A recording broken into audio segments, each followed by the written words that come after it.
శ్రీగురుభ్యో నమః. శ్రీమాత్రే నమః. వేదవ్యాస విరచిత మహాభారతం. నారాయణం నమస్కృత్య నరం చైవ నరోత్తమం దేవీం సరస్వతీం వ్యాసం తతో జయముదీరయేత్. వ్యాసం వసిష్ఠనప్తారం శక్తే పౌత్రమకల్మషం పరాశరాత్మజం వందే సుఖతాతం తపోనిధిం. ఓం నమో భగవతే వాసుదేవాయ. అరణ్యపర్వం. అలా తీర్థయాత్రలు చేస్తూ రేభ్య మహర్షి ఆశ్రమం విడిచి, ఉషీరబీజం విడిచి, మైనాకాన్ని దర్శించి, శ్వేతపర్వతం అధిరోహించి, కాలగుహలు దాటిన అనంతరం లోమసుడు ఇంక ముందున్నవి మందరాచల కైలాసగిరులు. అక్కడ యచ్చేసుడు అనే కుబేరుడు ఉంటాడు. 88,000 మంది గంధర్వులు, వారికి 4 రెట్లు కిన్నరులు విచిత్రాకారాలతో శస్త్రాస్త్రాలతో విహరిస్తూ ఉంటారు. అక్కడే రాక్షసులు కూడా చరిస్తూ ఉంటారు. అది సామాన్యులకు దుర్గమ ప్రాంతం. ఇంకా ముందుకు సాగలేము మనం అన్నాడు. ధర్మరాజు సోదరుల వైపు తిరిగి, భీమసేనుడు ద్రౌపదీ సహితుడై ఇక్కడ ఉంటాడు. మనం ఈ మహర్షి అడుగుజాడలలో ఆ క్షేత్రాలు చూచి వద్దాం అని నకుల సహదేవులను తోడుకొని బయలుదేరుతుండగా, అగ్రజ, మీరు మమ్మల్ని విడిచి వెళ్ళొద్దు. ద్రౌపది నేను కూడా అర్జునుని చూడాలనే ఉత్కంఠతో ఉన్నాం. అందుచేత మీరు మమ్మల్ని కూడా రానివ్వండి అన్నాడు. ఎదురు చెప్పక ధర్మరాజు అంగీకరించాడు. అందరూ గంధమాదన పర్వతముఖంగా సాగుతుండగా లోమర్షి మహర్షి, ధర్మనందన, మొట్టమొదటి కృతయుగంలో మహావిష్ణువే యముని ధర్మాలను కూడా నిర్వహించేవాడు. ఆ రోజులలో మృత్యువే ఉండేది కాదు. సృష్టి నిరంతరాయంగా సాగుతుండేది. పక్షిజాతులు విపరీత సంఖ్యలో పెరిగాయి. మానవజాతి వర్షాకాలంలో వానజలులా పెరుగుతోంది.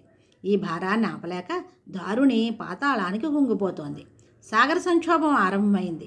ప్రాణికోటి ప్రకంపించింది. లోకాలన్నీ శోకమగ్నాలయ్యాయి. భూమి 100 యోజనాలుగా దిగిపోయింది. అప్పుడు మహావిష్ణువు వరాహరూపుడై భూమిని పైకెత్తాడు. దేవగణాలన్నీ ఆ మహాపురుషుని అనంతనామాలతో కీర్తించాయి అని చెబుతుండగా అప్సరోభామల విహార స్థలాలు, కిన్నెర క్రీడారంగాలు అలరారి గంధమాదనం ఎదురైంది. అందరూ ఆ పర్వతం మీద అడుగుపెట్టారు. అంతలో ప్రచండ వాయువు రేగింది. ఆ వాయువేగానికి మహావృక్షాలు సమూలంగా కంపించాయి. ఆకాశం ధూళి దూసరతమైంది. భూమి ఆకాశాల్లో ఏదీ కనిపించడం లేదు. అంతా అంధకారం. ఆ గాలికి బండరాళ్ళు ఒకదాని మీద ఒకటి పడి పిపి అవుతున్నాయి. ఆకాశం బ్రద్దలై, భూమి ముక్కలై, పర్వతాలు ఒకదానితో ఒకటి ఢీకొడుతున్నట్లుగా ధ్వని రేగింది. భీముడు ఒక చేతో ద్రౌపదిని, మరొక చేతో ఒక మహావృక్షాన్ని గట్టిగా పట్టుకుని నిలిచాడు. ధౌమ్యుల వారు ధర్మజ సహితులై అగ్నిహోత్రాలు సంరక్షిస్తూ ఒక స్థావరంలో ఆగారు.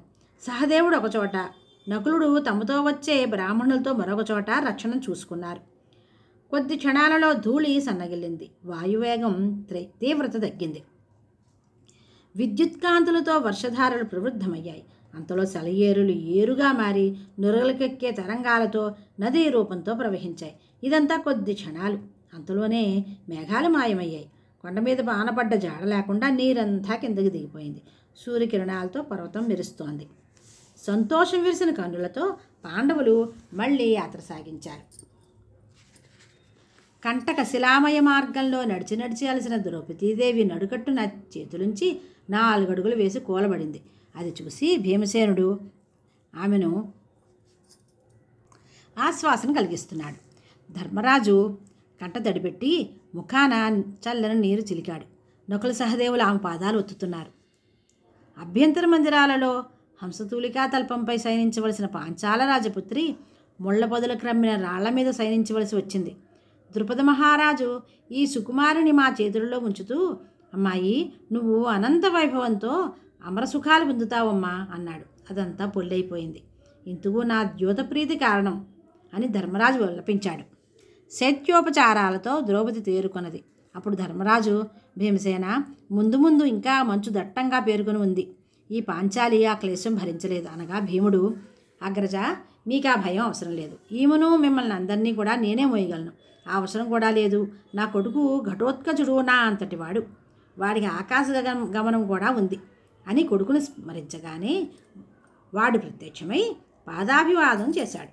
భీముడు వానికి కర్తవ్యం చెప్పగా ఘటోత్కచుడు, ఆర్య, నేనే మీ అందరినీ గంధమాదన శిఖరాగ్రానికి కొనుక్కోగలను. ఆ అవస్థ లేకుండా నేను ద్రౌపదీమాతను భుజాల మీదకి ఎక్కించుకుంటాను. నా అనుచరులు మీ అందరినీ తీసుకొస్తారు అని తన సేవకులను చూశాడు. ఉత్తర క్షణంలో అందరూ రాక్షసుల భుజాల మీద ఉన్నారు. ధాతు శోభిత ప్రాంతాలు, కిన్నెర కింపురుష గంధర్వ విహార భూములు చూస్తూ సాగుతున్నారు. చమరీ మృగ విహారాలు, వానర లంఘనాలు, మహిష సూకర రురుమృగ క్రీడలు, శలయేళ మర్మరధ్వానాలు, మసక మచ్చిక శూన్యమైన పుష్ప బల భరిత తలతాపరివేష్టిత ఉన్నత తరువులు, ఇలా అన్నిటినీ చూస్తూ నరనారాయణాశ్రమం చేరారు. సూర్యరశ్మి లేకుండానే అది కాంతిమయంగా ఉంది. అక్కడ ఒక మహావృక్ష ఛాయలో అందరూ కిందకి దిగారు.